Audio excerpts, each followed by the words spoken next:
以色列对卡塔尔首都多哈发动袭击，出动15架战机，发射约10枚导弹，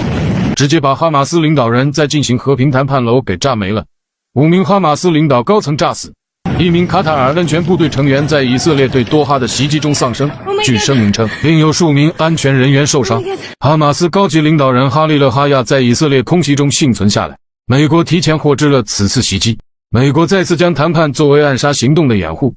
至于特朗普当年假借和谈判之名杀害伊朗谈判人员的行径如出一辙，但卡塔尔那么多爱国者3和萨德，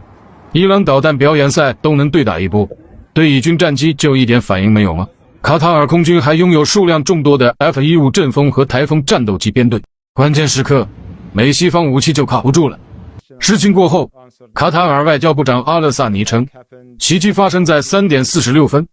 我们接到美国官员的第一个电话是在3点56分，也就是袭击发生10分钟后。之后，特朗普总统与埃米尔殿下进行了通话，他谴责了这次袭击，但是美国政府声称他们对此次袭击毫不知情，也没有任何事前协调，而特朗普也声称以色列没有事先告知我。他称，我对任何事情都不会感到惊讶，尤其是涉及中东事务时。明天我将发表一份完整声明，但我要告诉你们的是，我对整个事件的处理方式感到非常不满，对此我非常不满，这口供明显对不上了。我知道很多朋友只有睡前才有闲暇时光来追更这些时政动态，但手刷画面多了，大脑很容易兴奋。听我的，点击视频左下角汽水音乐，它的自动续播、定时关闭功能，让你解放双手也能照样播不停，带你感受全新的可以听的抖音体验。现在就去试试，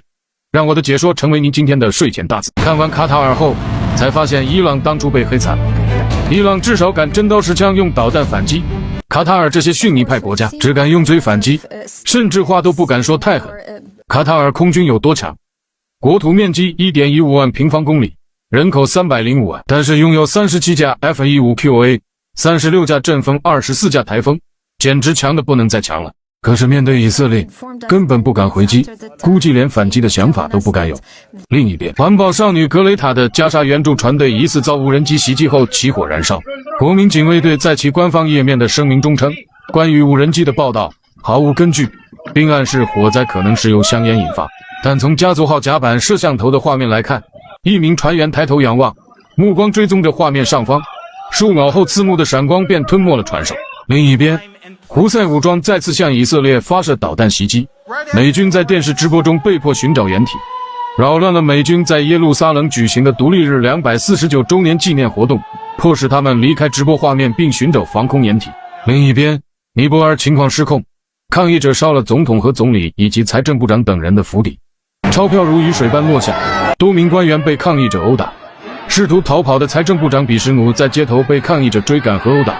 尼泊尔很多高层已经逃亡。尼泊尔总理奥利辞职后，乘直升机离开加德满都，抗议者在政府办公室内缴获了枪支。